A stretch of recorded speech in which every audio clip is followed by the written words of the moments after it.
우리 고린도전서 10장 계속 강해해 나가면서 지난주에 보니까 이스라엘 백성들이 약 250만 명가량이 전부 출애굽해 나왔는데 구름기둥, 불기둥 인도함 받고 그 다음에 홍해바다를 건너왔어요.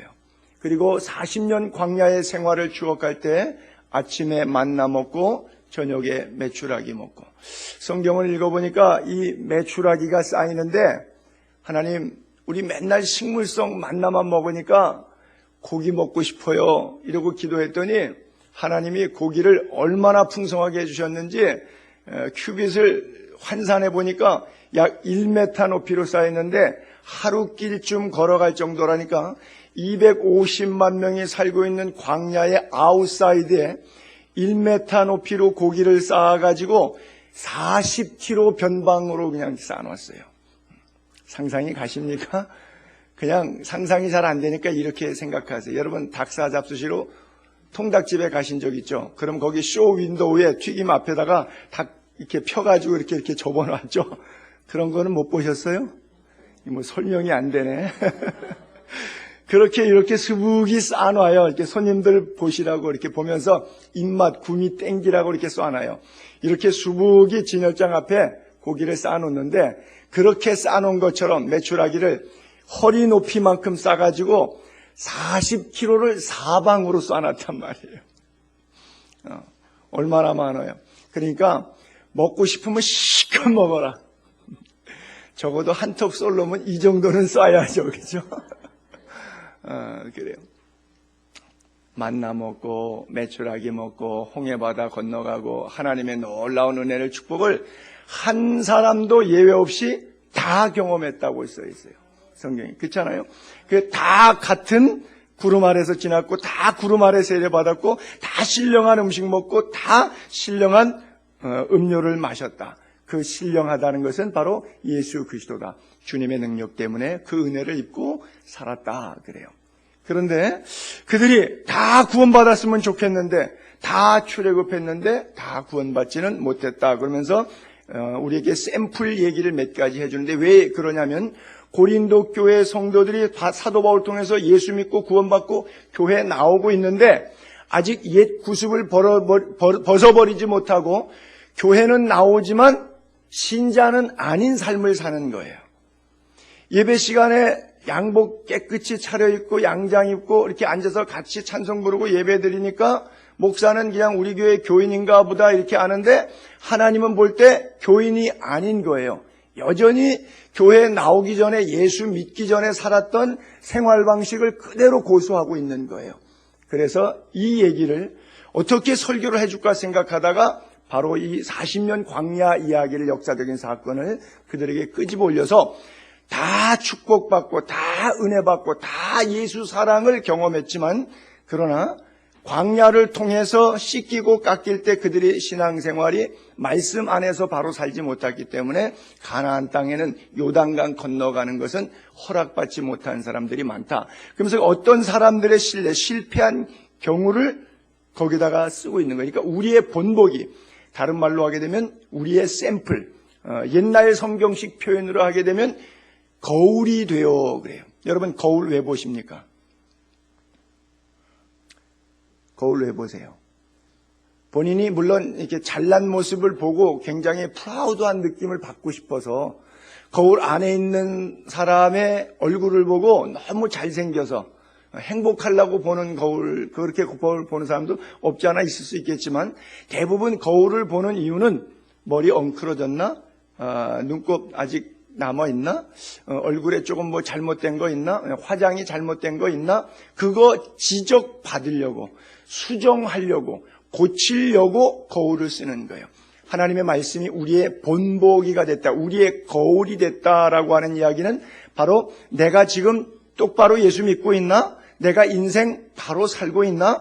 이것이 인생 사용 설명서인데 매뉴얼대로 내가 살고 있나? 그것을 성경을 통해서 지적받으려고 이 성경이 우리에게 쓰여져 있다, 이렇게 말씀하고 있는 거예요. 그리고 거기 실례를 4가지를 들었는데 그 4가지가 바로 첫 번째가 우상숭배, 두 번째는 음행, 세 번째는 주를 시험한 것, 네 번째는 원망한 것. 이 네 가지 때문에 신앙생활이 망하게 됐다. 그런 얘기예요.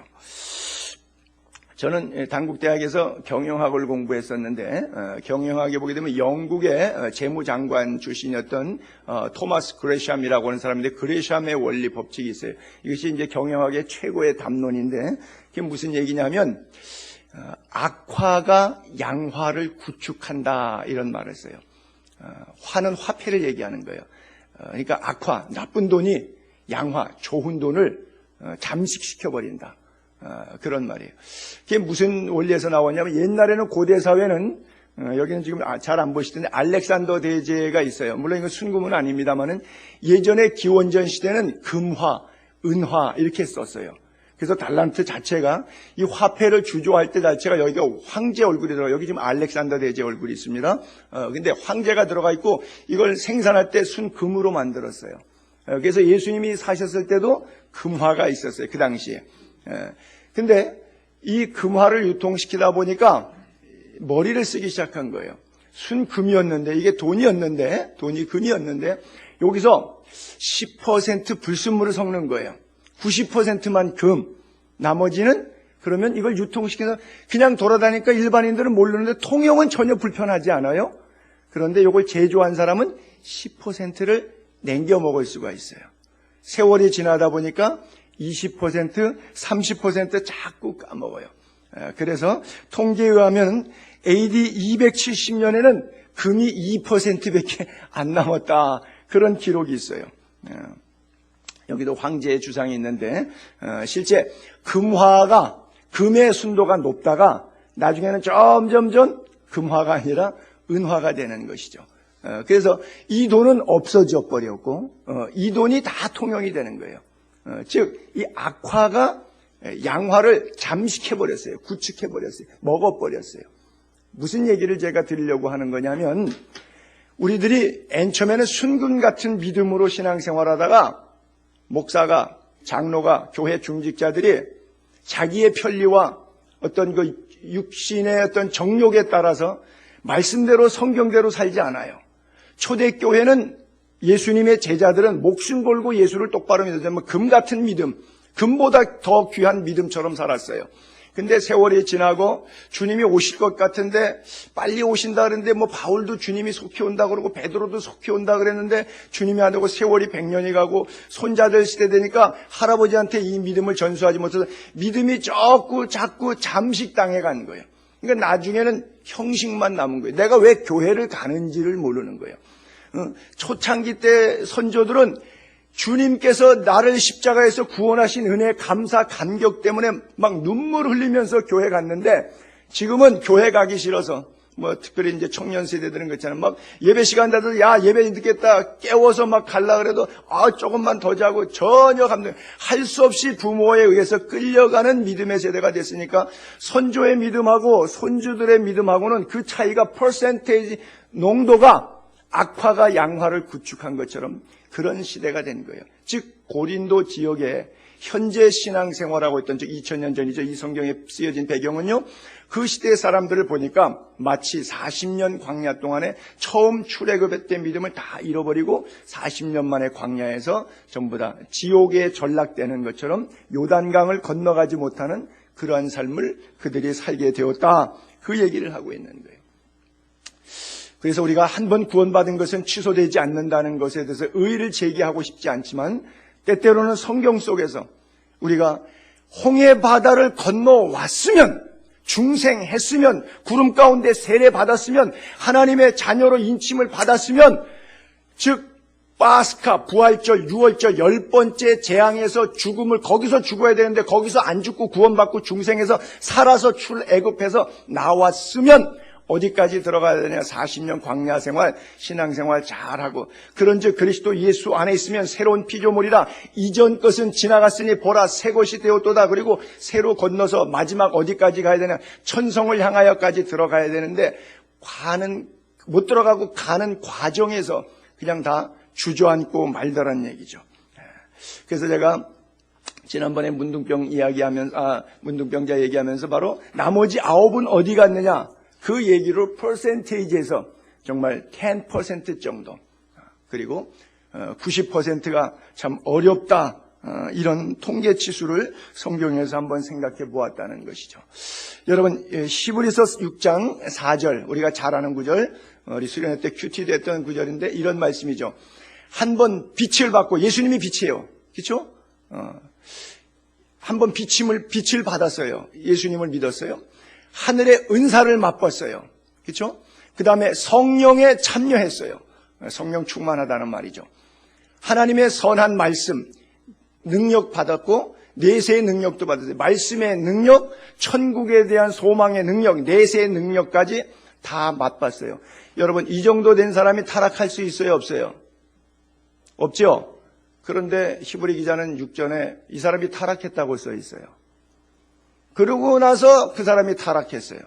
그러니까 다시 새롭게 하여 회개하게 할 수 없나니 이는 그들이 하나님의 아들을 다시 십자가에 못 박아 드러내놓고 욕되게 함이니라 그랬어요. 이제 저는 이렇게 이 성경을 해석해 보고 싶어요. 타락한 자들이 왜 다시 새롭게 회개할 수 없느냐면 자기가 잘못해도 잘못한 것이라고 생각을 하지 않기 때문에 그래요. 잘못했다고 생각하면 고치죠. 근데 그것을 자기가 살아가는 라이프 스타일이, 신앙생활이 잘못했다고 생각하지 않아요. 얼마 전에 23명의 이집트 교회 기독교인 신자들을 IS가 체포해가지고 오렌지색 옷 입혀놓고 뒤에서 전부 총으로 난사해서 죽인 사건이 있었죠. 한 몇 달 전에. 지금 그 이집트 교회는 그것이 현대 사회에 있을 수 없는 최대의 충격적인 사건이에요. 이집트의 콥틱 교회 그 현수막을 한 사진을 제가 보았는데 사진 한 장 한번 올려볼까요? 여기 한번 클로즈업이 되겠습니까? 한 번 더 현수막만 땡겨 보실 수 있을까요? 이게 이집트의 이집트 교회 순교당한 사람들의 나라 교회죠. 그냥 사진을 조금 땡겨 보면은 그 클로즈업이 될 것 같은데. 오케이, 예. 너무 땡겼네요. 오케이. 자, 지금 여러분들이 텔레비에서 보셨던, 신문에서 보셨던 저 장면입니다. 예수 믿는다는 이유 하나로 IS가 계속 기독교인들을 박해하고 처형하지 않습니까? 저기서 있는데 가운데를 이렇게 쭉 당기면, 가운데를 당겨보시면, 십자가 그림 있는 데를 당겨보시면 거기 성경 구절이 써 있죠. 밑으로 내려가시면, 자, 성경 구절이 하나 써 있어요. 그 구절이 밑으로 조금만 더 내려가 보세요. 예, 거기 시편 142편 6절이라고 써 있죠. 이것은 무슨 성경 구절을 거기다가 썼냐면 다윗 왕이 사울 왕이 죽이려고 그러니까 피난 가고 엔게디 굴 속에 들어갔잖아요.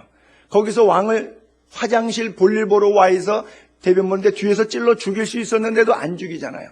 그러면서 통탄한 마음으로 하나님께 기도했던 말이에요. 제가 142편 6절 읽을게요. 이런 구절입니다. 나의 부르짖음을 들으소서. 나는 심히 비천하니이다. 나를 핍박하는 자들에게서 나를 건지소서. 그들은 나보다 강하니이다. 그래요. 다시 사진 옆으로 다시 한번 그 사진 올려봐 보실래요? 그 옆에 있는 성경 구절 한번 그쪽으로 쭉 가볼게요. 자, 순교 직전에 마지막 모습인데 이 구절은 요한복음 16장 2절인데 예수님이 제자들에게 마지막 고별 설교적으로 이 땅에 남기면서 떠나기 때문에 그들에게 하셨던 메시지예요. 제가 또 읽어볼게요. 요한복음 16장 2절에 사람들이 너희를 출교할 뿐 아니라 때가 이르면 무릇 너희를 죽이는 자가 생각하기를 이것이 하나님을 섬기는 일이라 하리라 그랬어요. 사람들이 왜 한다고요? 이게 하나님 섬기는 일이라고. 사람을 죽이는데 이게 정당하다고 생각하니까 이거 지금 내가 나쁜 짓 하는 거야? 이렇게 죽이는 게 아니라는 거예요. 우리가 생각할 때 저 나쁜 놈들 저렇게 나쁜 짓 하고도 양심에 가책도 없나 이러는데 그렇지 않아요. 저 당사자들은 뒤에서 총으로 머리를 가격해서 죽이는 사람들은 이게 하나님의 영광을 위한 것이라고요. 물론 그들의 하나님의 알라와 우리가 믿는 하나님의 전능자 하나님하고는 차이가 있겠지만 이것도 다 알라의 영광을 위해서 그들이 좋은 데 가려고 그들의 천국에 가기 위해서 알라에게 충성하는 한 방편으로 이런 일들이 있는데 예수님께서 이미 제자들이 이렇게 죽음, 순교당할 것을 말씀하시는 거예요. 여러분, 오늘 본문의 말씀처럼 우리가 4가지 주의해야 될 것이 있어요. 그 4가지 잠깐 하나씩 훑어보겠는데요. 우상 숭배하는 자가 되지 말라. 첫 번째 그랬잖아요. 그래요. 7절, 8절, 9절, 10절이에요. 그래서 7절에 우상 숭배, 그리고 8절에 음행, 9절에 주님 시험하는 것, 그 다음에 10절에는 원망하는 것 하나씩 잠깐 볼게요. 우상숭배가 뭐가 우상숭배냐? 현대판 우상숭배는 어떤 의미에서 기복신앙일 수가 있어요. 과거에 예수 믿는 예레미야 시대 때 사람들이 이렇게 생각했어요. 우상숭배하여서 하나님이 축복을 주신다. 그러니까 자기들의 우상이 바로 자기들의 하나님이었어요. 여러분, 무당 불러다가 굿하고 점 보고 귀신을 섬기는 사람이 그를 통해서 저주받을 거라고 생각해요? 그걸로 축복받을 거라고 생각해요? 점집에 한 번 가고, 2번 가고, 3번 가고, 10번, 수십 번 자꾸 가는 사람이 거기서 재미를 본 거예요. 거기서 득을 본 거예요. 옛날에 무당이 굿해서 병도 안 낫고 사업도 안 풀렸으면 그냥 망했어요, 무당은. 근데 무당 굿해갖고 병 난 적도 있고 사업이 번창한 적도 있거든요. 지금도 아마 국회의원들 또 유명한 학자들 자기 자식들 명문대학교 가고 이럴 때 전부 점 보고 무당 불러다가 막 이런 거 할 거라고. 왜? 재미 봤으니까. 그게 안 되는 게 아니라 된다는 말이죠. 예레미야서 44장 17절 18절 제가 띄워놨는데 볼게요. 우리 입에서 낸 모든 말을 반드시 실행하여 우리가 본래 하던 것, 자기들이 어떤 식으로 하나님을 섬기냐, 우리가 본래 하던 것, 곧 우리의 선조와 우리 왕들과 우리 고관들이 유다 성읍들과 예루살렘 거리에서 하던 대로 하늘의 여왕에게 분향하고 그 앞에 전제를 드리리라.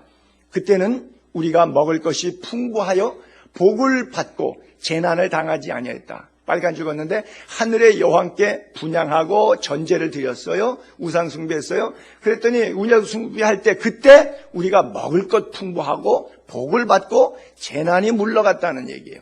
그런데 18절에 우리가 하늘 여왕에게 분향하고 그 앞에 전제 드리던 것을 패한 후에 이제 우상 접었더니 모든 것이 궁핍하고 칼과 기근에 멸망을 당하였느니라 그래요. 기독교가 대한민국에 전래될 때 이런 얘기가 많이 회자됐는데 우리가 불교를 대부분 다 믿었으니까 전도하면 우리 집안은 불교를 믿기 때문에 기독교를 개종하면 종교 바꾸면 집안에 우환이 따릅니다 그랬어요. 그 사람은 반드시 따르게 되어 있어요. 왜냐하면 거기에 가히 눌려 있으니까. 예레미야 시대에도 저 사람들이 그렇게 눌려 있었거든요.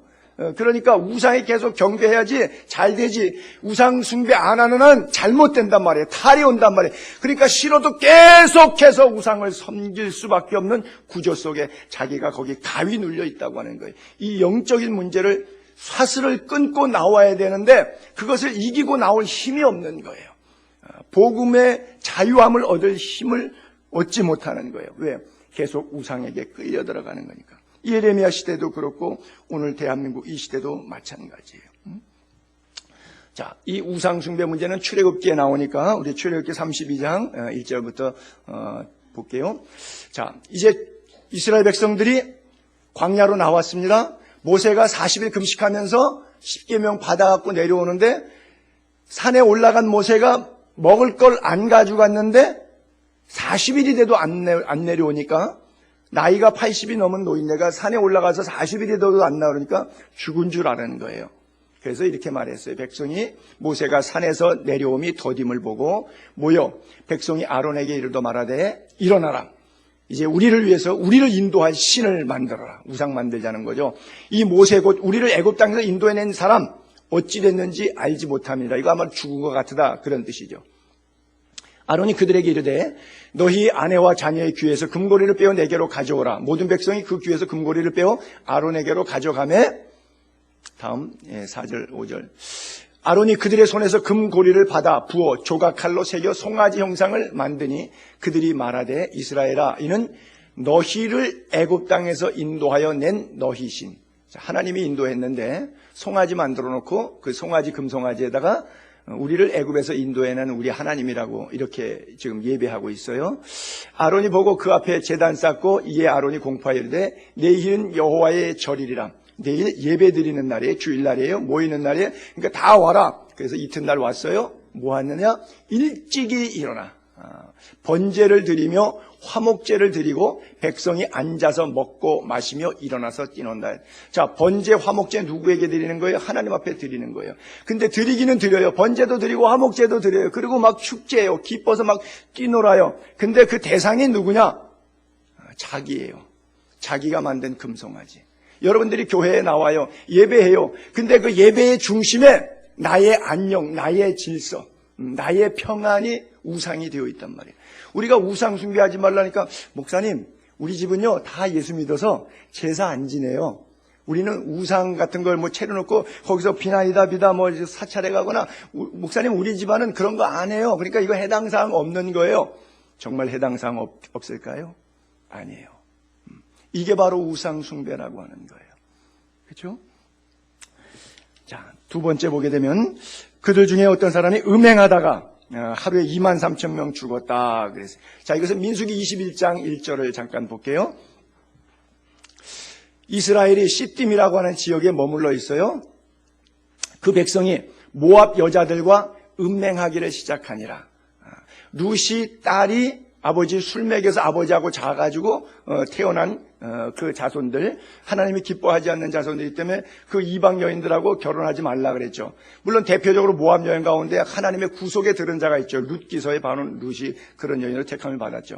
어쨌든 이것은 룻기라고 하는 여인을 하나님이 쓰시기 사사기 시대에 룻기가 등장이 되는데, 이것은 출애굽 상황 속에 40년 광야 속에 있었던 사건이니까 그 전입니다. 하나님께서 금했던 시절에 모압 여자들과 음행하기를 시작하기나, 그 여자들이 자기 신들의 자기 신들에게 제사할 때, 제월의 축제 때, 페스티벌에 초청장 보낸 거예요.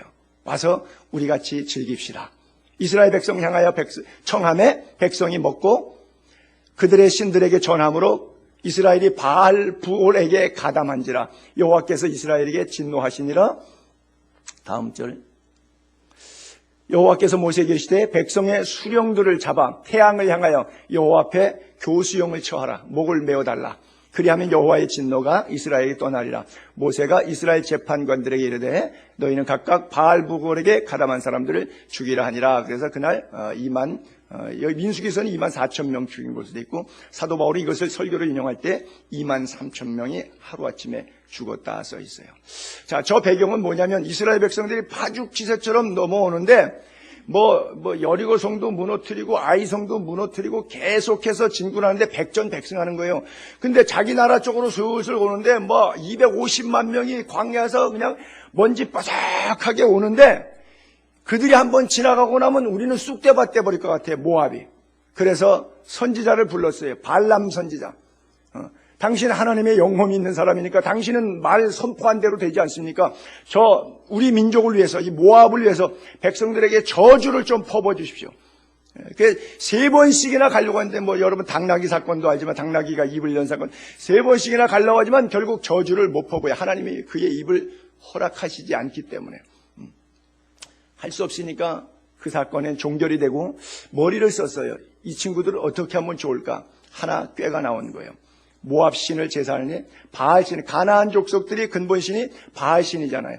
바알은 남성의 상징으로서 풍요를 상징하고 있고, 그 다음에 아세라는 어떤 여성신으로서 그들에게 창조, 번식을 상징하고 있어요. 그래서 가나안이 곡식을, 농사를 짓는 땅이니까 농사의 풍요와 그 번식, 많은 소출, 이것을 위해서 바알과 아세라 신을 섬기고 있었어요. 근데 그 산이 부올이라고 하는 동네니까 부올산에서 바알을 섬기는 제전이 열린 거예요. 그 부올바알이라고 하는 거예요. 바알, 부올, 부올바알, 그렇게 표현했던 거예요. 그러니까 초청장 보냈어요. 인비테이션, 오십시오. 그래서 가가지고 왜 갔느냐? 단순하게 성적인 쾌락을 즐기려고 간 것이 아니라 이게 신화적인 배경이 깔려 있는데, 1년의 농사를 잘 되게 하는 기우제와 같은 축제가 바로 이 바알부올의 축제입니다. 거기에 오십시오. 당신들도 건강하고 당신 사업도 잘 되고 당신 자녀들도 평안하게 우리 와서 같이 빕시다, 기도합시다, 축제 예배 드립시다, 제사 드립시다. 다 오세요. 그리고 가가지고 춤추고 먹고 마시고 술 마시다 보니까 기분 좋아서 옷도 벗고 그냥 눈에 좋은 대로 사람을 취하다 보니까 모압 여인들하고 같이 음란 파티로 끝난 거예요. 뭐 그런 거 많잖아요. 초저녁에 술 한 잔 두 잔 마시다가 야밤에는 삼천포로 쭉 빠져나가는 경우처럼 똑같이 시내 축제, 좋은 일 때문에 좋은 미팅 비즈니스 하고 또 뭐 비즈니스 확장하고 은혜 받고 또 뭐 자기들의 삶을 풍요롭게 만들고 이런 생각 속에 초청하니까 단순하게 뭐 죄 안 지면 되지 뭐 이러고 간 거예요. 근데 그 분위기에 속 벌써 머리를 썼으니까 분위기를 연출해내기 시작하니까 그냥 다 간 사람은 다 넘어진 거예요. 그게 24,000명. 그래서 하루아침에 무너진 거예요. 근데 똑같은 현상이 고린도에 있는 거예요. 왜? 고린도는 주격신이 비너스잖아요. 아프로디테. 그리고 무녀들과 함께 선발된 무남동들이 백주의 성적 행위를 통해서 아프로디테라고 하는 비너스 여신을 제사하는 행위에 제전이 있잖아요. 그러다 보니까 고린도 교회 교인들도 그들이 바알부올 사건과 같은 이런 것들이 있는데 너희들이 왜 그러냐. 사실 뭐 책망한 게 고린도전서 5장 할 때 음행 문제 나올 때 이미 나왔잖아요. 그런 일들이 교회 안에 비일비재하게 벌어지는 거예요. 그래서 이 문제를 바알부올의 문제를 들고 나와서 음행하다가 하루에 23,000명씩 죽으니까 당신들은 음행하지 말고 그렇게 죽지 마십시오. 그런 거예요. 그리고 세 번째 구절에 가서 주를 시험하다가 뱀에게 멸망당했나니 그랬어요. 자, 많은 사람들이 교회를 다닙니다. 예수를 믿습니다. 그런데 왜 믿느냐 하는 것을 스스로 답을 달아볼 필요가 있어요. 여러분, 예수를 믿습니까? 나를 믿습니까? 예수를 통해서 내가 잘 되기를 원하십니까? 아니면 내가 죽고 내 안에 예수가 살기를 원하십니까? 우리가 주님을 섬겨야지 주님이 우리를 섬기게 하는 행위들이 많이 있어요. 그것 때문에 이게 안 되면 주님 가지고 장난 놀아요. 주를 시험하는 거예요. 그래서 충성도 해봤다가 안 해봤다가 뭐 교회도 나와봤다가 안 나와봤다가 내가 나름대로 말씀대로 꾸준히 성실하게 살아가는 것이 아니라 내가 해볼 수 있는 재력, 능력, 인맥을 총동원해서 한번 쇼를 담아보는 거예요. 주님 기뻐하지 않던 주님 뭐 슬퍼하던 상관없이 그것이 주님께 시험하는 일인데도 모르고 그냥 하는 거죠. 민수기 21장 4절로 6절까지를 볼게요. 이스라엘 백성이 자 광야에서 나가는데 직판 갈 수 있는 길을 하나님이 뺑뺑이 돌리셨다고 써 있어요. 백성이 호르산에서 출발했고요. 홍해 길을 따라 에돔 땅을 우회하려서 들어가려고 했는데 그 자기들이 우회하려고 하는데 좌회전으로 계속 유턴을 시켜요. 하나님이. 길로 말미암아 백성의 마음이 상하니라 그래. 길 때문에 왜 하나님이 내 인생은 이렇게 힘들게 이끌어 가시지? 저렇게 평탄하게 가시면 좋을 텐데 그래요. 여러분 가끔 가다가 뭐 외국 글쎄요 국내에서도 마찬가지일 것 같은데 택시 타면 택시 운전사가 내가 원하는 길로 이렇게 가지 않고 다른 길로 막 갈 때가 있어요. 그러면 여러분들 속에서 길로 인해서 마음이 상해. 요 택시 운전사가 요거 요금 더 받으려고 요거 내가 모르는 줄 알고 초행길인 줄 알고 외국 사람인 줄 알고 요거 장난 노는구나. 이러고서는 저도 뭐 그런 경험들이 덜어 있어요. 그러면 제가 언어를 하니까 그냥 아무 소리 안 하고 가만히 있다가 마지막에 제가 위치에 거리에 요금이 얼마인지 아니까 그 요금 딱 줘요. 그러면 3분의 1도 안 되는 요금을 내놓으면 이 사람이 운전수가 막 화를 내고 요금표 안 보이냐고 요금대로 내놓으라 그래요. 그러면 내가 거기서 여기가 몇 킬로인데 이 정도면 내가 볼 땐 남는다. 너 이 돈 받을래? 안 그러면 Tourist Police Station 그러니까 관광 경찰에게로 갈래? 거기다가 차를 대고 따져보자. 키로로 환산해서 요금을 따져보자. 이렇게 말하면 그냥 가라 그래요. 저는 따졌는데 저하고 똑같이 이스라엘 백성도 따진 거예요. 하나님 왜 직판으로 안 가요? 따진 거예요. 나하고 똑같아. 길로 말미암아 백성의 마음이 상해서 4주간이면 4주간도 안 걸려서 갈 거를 40년씩 뺑뺑이 돌리니까 이스라엘 백성들이 열받을 대로 열받은 거예요. 그러니까 반석에서 샘이 나고 만나 먹고 메추라기 먹어도 다 싫다는 거예요. 이제 하나님의 은혜고 뭐고 나발이고 다 싫다는 거예요. 교회고 목사고 나발이고 다 때려치자는 거예요. 이제 너무 지겹다는 거예요. 이제는 백성이 하나님과 모세를 향하여 원망하여요. 어찌하여 우리를 애굽에서 인도해내서 이 광야에서 죽게 하느냐. 이번에는 먹을 것도 없고 만나 먹고 메추라기 다 먹었잖아요. 먹을 것도 없고 물도 없도다. 반석에서 샘사서 물 먹잖아요. 쓴물은 마라에서 단물 되게 만들잖아요. 그러니까 항상 불평하는 사람은 뭐 하느냐? 거짓말해요. 속에서 이게 침소봉대하는 거예요. 우리 마음이 이 하찮은 음식을 싫어한다. 그거 있잖아 라고 얘기했더니 그런 거는 말고 그거 다 쓰잘데기 없는 거 하찮은 거 뭐 이 박한식물 이따올게 무슨 하나님의 은혜냐 뭐 이런 건 뭐 예수 안 믿는 사람들 다 생기는 거지 뭐 이게 꼭 뭐 하나님이 주신 거야 이따올 것들 이러는 거예요. 여호와께서 들으시고 마음이 상하셨어요. 그래서 플라잉 서펜트라고 돼 있는데 날아다니는 즉 점프하는 뱀들 사막에서 기다가도 얼굴을 물 수 있을 정도로 점프한 나무와 나무를 타는 그런 그 플라잉 서펜트 불뱀들을 백성 중에 보내서 순식간에 물어서 백성들이 죽은 자가 많은지라 써 있어요. 그래요. 수 없는 사람들이 갑자기 죽임을 당하게 돼요. 자, 그것이 세 번째고요. 자, 마지막 네 번째 10절에 원망하지 말라. 원망했다가 멸망시킨 사람에게 멸망됐다. 원망하지 말라. 여러분, 감사도 습관이고 원망 불평도 습관입니다. 나는 여러분들이 좋은 습관을 갖게 되기를 바랍니다. 이 불평 원망은요 전염성이 상당히 강해요. 주변 사람 마음에다가 불만을 품도록 불평의 씨앗을 한마디 탁 떨어뜨려 놓으면 이 사람이 그 얘기 듣고 돌아가서요 이게 묵상이 되는 거예요. 주의 말씀은 주야로 묵상 안 하는데 불만의 씨앗은 주야로 묵상이 돼. 신통맹통 방통하지. 그래가지고 이것이 자기를 점점점 잠식해 먹어 들어가요. 여러분 혹시 직장생활 하시면서 그런 경험 있어요? 뭐 사장님 막 나쁘다고 막 욕하고 내가 이 직장 때려칠 거라고 못 있을 거라고 듣고 보니까 이 사원 말이 맞잖아. 갇힌 사원 입장에서 이 사장님이 폭렬치하고 잘못된 것 같아. 그래서 자기가 띠띠고 대신 막 했어요. 그래서 회의석상에서 막 얘기하고 발언해서 수정하려고 그랬더니 자기한테 염장질렀던 사람은 이거 왜 그래? 그냥 참어. 자기는 쑥 빠지는 거예요. 황당무계한 일들이죠. 꼭 이러는 거예요. 불평, 원망. 습관적으로 그러는 친구들이 있거든요. 아주 제일 나쁜 사람. 영화에서 그 비겁하다는 단어가 깊은 뜻이 있는데 어떤 가냐면 서부 영화 보시면 정면에서 서로 총 가지고 하나, 둘, 셋 그러고 서로 누가 빨리 빼냐에 따라서 목숨 걸고 싸우잖아요. 근데 거기는 자기가 지니까 싸움이 안 되니까 잘못했다고 무릎 꿇고 빌고 그리고 돌아가면 그 뒤에다 대고 총 쏘는 사람. 아주 비겁한 사람이죠. 하도 신령해서 서부 영화 같은 건 안 보니까 뭔 얘기를 하는지 여러분들이 감을 못 잡으시는 그래요. 민수기서 14장 1절부터 제가 또 이렇게 볼게요. 이건 무슨 배경이냐면 출애굽해갖고 적과 꿀이는 땅에 다 와가지고 이제 들어가기 직전에 한번 정탐을 하는 거예요. 그래서 12명 정탐꾼 보냈는데 10명이 부정적인 보고하고 2명이 긍정적인 보고했죠. 그리고 2명 여호수아와 칼렙 그 사람은 가나안 땅 들어가고 나머지 10명은 이제 못 들어가게 되는 그런 과정의 배경인데 자, 그 보고 못 들어간다.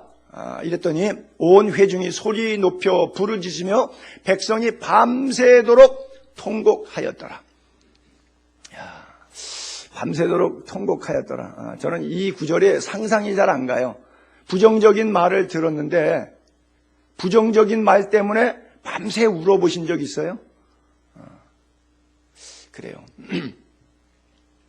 전부 있다는 표정이야. 이스라엘 자손이 다 모세와 아론을 원망하며 온 회중이 그들에게 이르되 우리가 애굽 땅에서 죽었거나 차라리 애굽 땅에서 죽었거나 아니면 이 광야에서 죽었으면 좋았을 것을 어찌해서 여호와가 우리를 그 땅으로 인도하여 적군 칼에 결국 전쟁 때문에 들어가지도 못하고 전쟁 때문에 칼에 쓰러지게 하려는가. 우리 처자가 사로잡히리니 애굽으로 돌아가는 것이 낫지 아니하냐. 결국 우리 처자식 전부 다 뺏기고 정신대 문제 같은 거 생긴다 이거죠. 이에 서로 말하되 우리가 한 지휘관을 세우고 모세 갈아치우고 다른 지휘관 세워갖고 애굽으로 되돌아가자 하며 모세와 아론이 이스라엘 자손의 온 회중 앞에 엎드린지라. 할 말이 없는 거예요. 왜냐하면 그들의 말이 틀린 건 아니거든요. 그들이 본 것은 다 사실이에요. 이스라엘 백성들은 무기 하나 없는데 철옹성 같은 가나안의 7 족속들이 포진하고 있는 방비태세와 군사력은 이스라엘 백성들이 들어가서 차지하기에는 너무 힘든 상황은 사실인 거예요. 그러나 그들이 전쟁은 여호와께 속한 것을 믿고 하나님의 부르심을 따라간 것인데 그것을 잊어버린 거예요. 그리고 집단적으로 민주주의는 다다익선, 다수결의 원리다 보니까 12명이 갔는데 2명만 긍정적으로 얘기하고 나머지 10명이 절대 다수가 부정적으로 몰아붙여 나가니까 백성들이 골기, 민중 대회가 일어나니까 모세와 아론이 그 앞에서 할 말이 없는 거예요. 때때로는 여러분들이 시기, 모함, 질투, 하나님의 뜻이 분명히 가슴에 있는데도 불구하고 그런 사면 초가에 놓일 때가 있다 그러면 이렇게 하시면 돼요.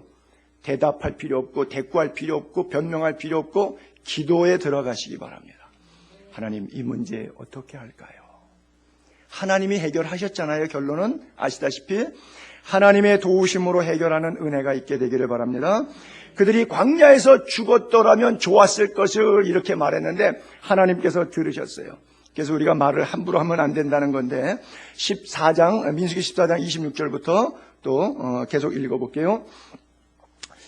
여호와께서 모세와 아론에게 말씀하여 이르시되 나를 원망하는 이 악한 회중에게 내가 어느 때까지 참으랴.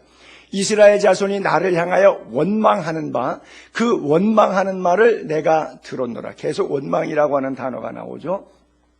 그들에게 이르되 여호와의 말씀에 내 삶을 두고 맹세하노라. 너희 말이 내 귀에 들린 대로 내가 너희에게 행하리니. 이게 굉장히 무서운 말이에요. 그들이 뭐라고 말했냐면 차라리 광야에서 죽었으면 좋았을까? 진짜 좋았을까요? 그래, 그게 좋아. 그럼 그렇게 해줄게. 너희 말이 내 귀에 들린 대로 내가 해줄게. 굉장히 무서운 말이에요. 자, 그래서 29절 너희 시체가 이 광야에서 엎드러질 것이라. 결국 다 죽었어요. 너희 중에 20세 이상으로 계수된 자 곧 나를 원망한 자 전부가 여분의 아들 갈렙, 눈의 아들 여호수아. 그렇죠? 여호수아와 갈렙은 2명 긍정적으로 보고했던 사람이죠. 외에는 내가 맹세하여 너희에게 살게 하리란 땅에 결단코 들어가지 못하리라. 그래요. 또 계속 14장 32절부터 35절까지 32절하고 35절을 또 볼게요. 32절에는 이런 거예요. 너희의 시체는 이 광야에 엎드러질 것이요. 또 35절에도 계속 조금 몇 절 더 내려가면 나 여호와가 말하였거니와 모여 나를 거역하는 이 악한 온 회중에게 내가 반드시 이같이 행하리니 그들이 광야에서 소멸되어 거기서 죽으리라. 그래서 반복적으로 너희들이 말한 대로 내가 들어줄게. 여러분, 그래서 우리가 기도도 잘 해야 될 것 같아요. 그러니까 모든 기도는 응답된다는 전제하에 하나님께 정말 신실한 기도, 응답을 필요로 하는 기도, 그냥 홧김에 하는 그런 기도가 아니라 정말 하나님께 묻고 하나님의 뜻을 구하는 그런 기도가 되기를 바랍니다. 원망의 대표적인 사건이 민수기서 16장 17장에 나오는데 고라 자손의 원망이죠. 고라와 아비람과 다단과 온이라고 하는 4명이 사색 당파를 이뤘어요. 요즘에 뭐 4.13 총선한다고 너도 나도 당 만들고 뭐 국회의원 나오겠다고 출사표 던지고 당에서 공천 못 받으면 무소속으로 출마하고 뭐 제각기 나오잖아요. 그러니까 그 뭐예요? 자기도 세력이 있다는 거거든요. 그러니까 이 4사람의 족장들도 자기 세력이 있잖아요. 지지 기반이 있잖아요. 그걸 모으니까 유명한 사람 250명의 결성이 된 거예요. 자, 4명의 주동 세력과 250명이 모여갖고 모세를 거스려 원망을 합니다. 향로 들었을 때 250명의 향로에서 불이 나와서 타 죽고 4명의 일가 친인척 살림살이까지 지진으로 전부 다 함몰돼 버렸어요.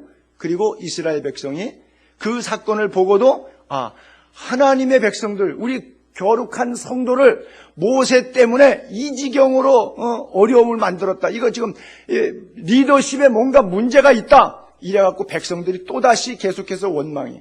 보통 그 정도 되면 원망을 그칠 것 같은데 더 큰 원성이 나오기 시작한 거예요. 이 리더십의 문제다. 이래서 하나님께서 안 되겠다. 네가 리더십을 가진 게 아니라 내가 리더십을 갖고 너를 이용한 것뿐인데 백성들이 그것을 샘플로 보게 하리라. 그래서 12지파에 대표들 다 나오고 그 2명의 족장들의 이름들을 썼는데 레위 지파에는 아론의 이름을 썼어요. 그리고 법궤 앞에 여호와의 회막 앞에 12개 짝대기 이름 쓴 거를 지파별로 다 갖다가 놨어요. 그리고 그 다음날 와서 보니까 아론의 지팡이에는 싹이 나고 우미 돋고 살구 열매가 맺혔어요. 그래서 12개 두령들이 다시 돌아서 자기 지팡이 갖고 나가서 12명이 쫙 쓴 가운데 딱 보니까 하나님이 택한 지팡이니까 그가 원해서 지도자가 된 게 아니라 그가 실력 키워서 그 자리에 올라온 그런 인위적인 리더십이 아니라 하나님의 택정함을 입은 리더십이라는 것을 보여주고, 자 이제 표징을 봤으니까 다른 지팡이는 니네들 다 가지고 가고 그 지팡이는 다시 법궤 안에다가 이 안에다가 넣어서 간직하고 표징이 되게 해서 다시는 원망을 그치고 죽지 않게 하라. 그게 바로 가장 큰 원망의 사건이에요. 그 구절 한 구절만 읽을게요. 민수기서 17장 10절. 여호와께서 또 모세에게 이르시되 아론의 지팡이는 증거궤 앞으로 도로 가져다가 거기 간직하여, 왜 싹이 났으니까 반역한 자에 대한 표징이 되게 하여 그들로 하여금 내게 대한 무엇을 그치고 죽지 않게 하라고요? 원망을 그치고 죽지 않게 하라. 그래요. 원망이라고 하는 말이나 멸망이라고 하는 말이나 망하는 길은 매 마찬가지예요. 원망은 멸망이다. 할렐루야. 그래요. 약속의 땅에 딱 두 사람만, 여호수아와 갈렙만 들어갔는데 왜 원망하는 인간을 하나님이 천국에 안 데려가시나? 답 나오죠. 하나님이 원망하는 인간을 왜 천국에 안 데려가시나? 원망은 습관이니까 거기 가서도 뭐 할까요? 원망하겠지. 그러니까 안 데려가는 게 나아요? 데려가는 게 나아요? 대답은 잘하셔. 해당 사항 있음. 다 홍해 바다를 건넜으면 우리 요단강까지 건너가는 은혜가 있게 되기를 바랍니다. 비록 우여곡절이 있고 세상이 나를 힘들게 할지라도 주의 성령이 우리를 도우시기 때문에 구름기둥 불기둥과 만나와 메추라기로 샘솟는 반석에서의 그리스도를 통해서 영원한 생수의 근원 되신 예수 그리스도의 삶으로 우리를 축복하시지 않습니까? 그렇다면 우리가 그 주님 끝까지 믿고, 그래서 결론적으로 오늘 11절에 그들에게 일어난 이런 일은 본보기가 되고 샘플이 됐다, 즉 거울이 됐다 그러죠. 말세를 만난 우리를 깨우치기 위하여. 그래요. 본보기가 됐다는 것은 거울이 됐다는 얘기고, 깨우치기 위한다는 말은 너희는 그렇게 반복하지 말아라, 그런 뜻이 되겠죠. 그래요. 우리는 누구도 예외가 없습니다. 광야에 있었던 그 백성들이나 지금 이것을 인용해서 설교를 해야만 할 수밖에 없는 고린도 교회 성도들의 영적 수준과 사생활의 신앙과 갈등 구조를 갖고 있는 그 노출된, 죄악에 노출된 그들의 영적 모습이나 현대 교회를 살아가는 21세기의 우리들의 교회 생활, 신앙 생활이나 과히 다르지 않습니다. 옛날에 그들은 그랬대. 그건 내 얘기가 아니고가 아니라 하나님이 오늘 나의 이야기로 말씀하시는 거예요. 내 생활 가운데 비춰봐서 투영되는 거울 부분에 수정받기를 원하시는 하나님의 뜻이 있는 거예요. 여러분, 믿음을 강하게 키우게 되기를 바랍니다. 그래요.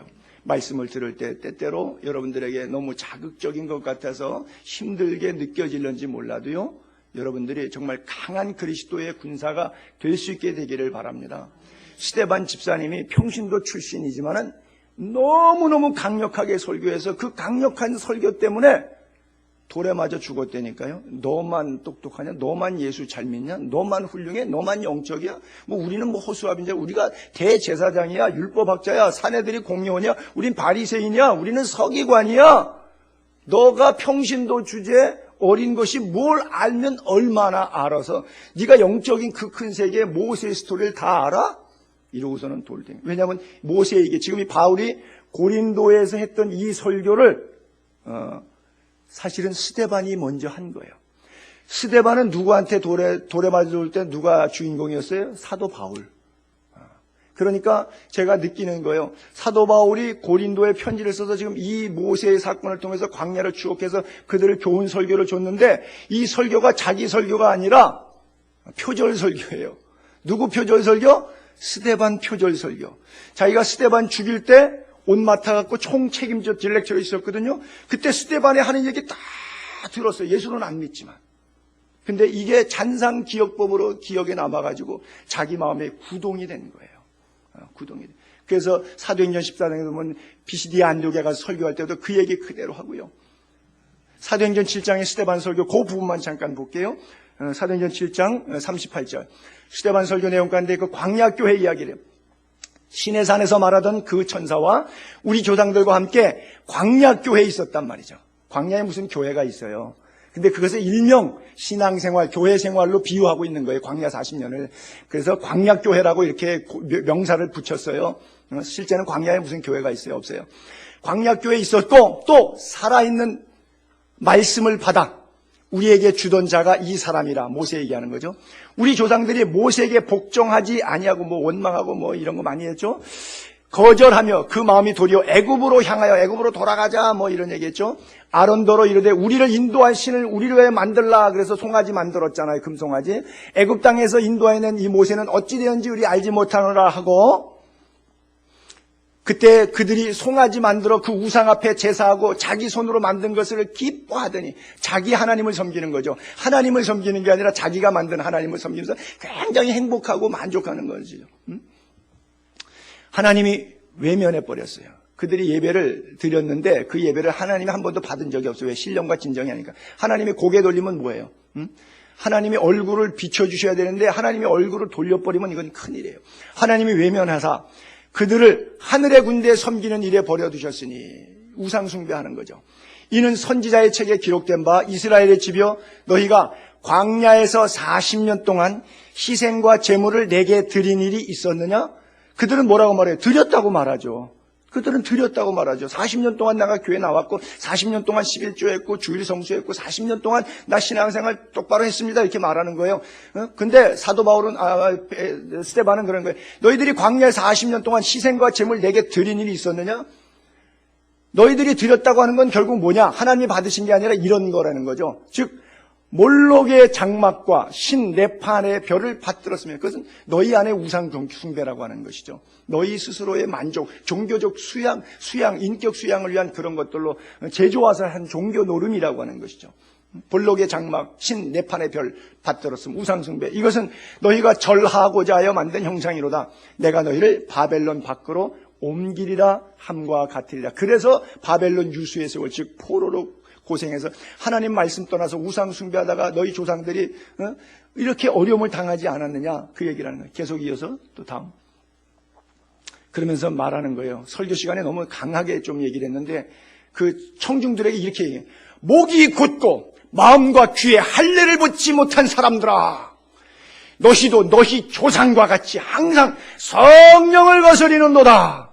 여러분 얼마나 듣기 힘들어요 이거. 설교하는데 쫙 내레이션하고 과거 역사적인 이야기를 들어서 결론적으로 그 회중을 까는 거예요.